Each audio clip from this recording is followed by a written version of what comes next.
Hi friends, CWSN లీలా బాను ఛానల్కి welcome. ఈరోజు evening snacks మన పిల్లలకి చేసేది ఎట్లా అనేది చెప్తున్నాను. సగ్గుబియ్యం సేమియా మన ఈజీ రెసిపీ అండి. స్నాక్స్లో ఈవినింగ్ పిల్లలకి చాలా సింపుల్గా చేసుకునే రెసిపీ. ముందుగా మనం బెల్లాన్ని చక్కగా పాకం పట్టి ఉంచినట్లయితే మనకి తేలిగ్గా అవుతుంది. అలాగే పాలు, కాచిన పాలు కూడా రెడీగా ఉంచుకుని సగ్గుబియ్యాన్ని గనక మనం 1 గంట ముందు నానబెట్టుకోవాలి. నెయ్యిలో జీడిపప్పు, కిస్మిస్ వేయించి పక్కకు తీసుకోవాలి. మనకి చాలా ఈజీ రెసిపీ.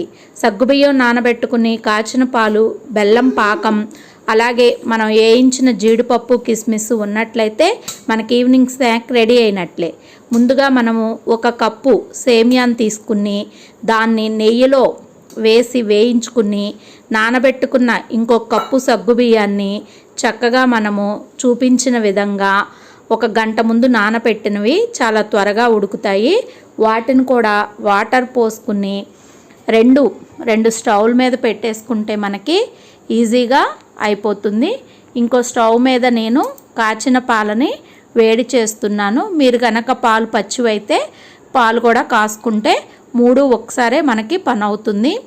బెల్లం వచ్చేసి నేను చక్కగా యాలకుల పొడి వేసి చిక్కటిగా పాకం పట్టి ఉంచాను. ఇప్పుడు మీరు చూస్తున్న విధంగా జీడిపప్పు, కిస్మిస్లు కూడా వేయించి ఉంచండి. మనం ఇప్పుడు సేమియాని చక్కగా నెయ్యిలో గోల్డిష్ కలర్ వచ్చేటట్లుగా బాగా వేయించుకోవాలి. దానిని కూడా వాటర్ పోసి సేమియాని ఉడకబెట్టుకోవాలి.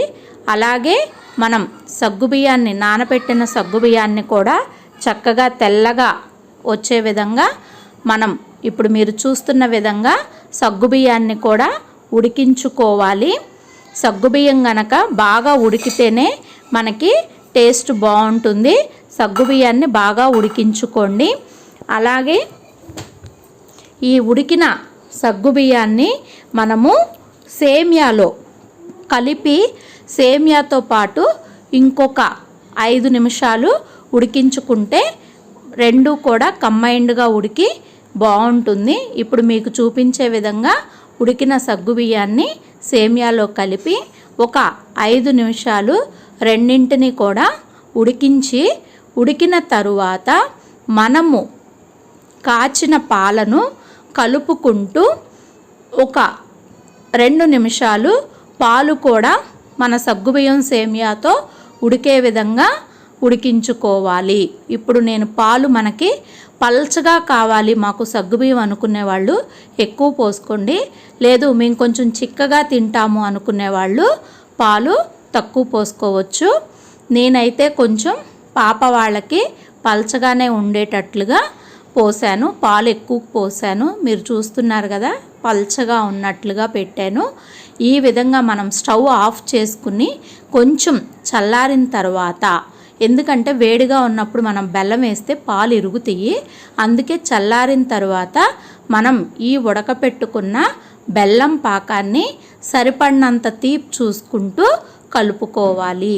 పాకం మనం ముందే ఉడికించుకున్నాం కాబట్టి మనం కలుపుకుంటా మనకి ఎంత పాకం అవసరం ఉందో అంత పాకాన్ని వేసుకోవాలి. ఇప్పుడు నేను మీకు చూపిస్తున్న విధంగా నేను పట్టుకున్న పాకం అంతా కూడా సగ్గుబియ్యం సేమియాకి సరిపోయే విధంగా కలుపుతున్నాను.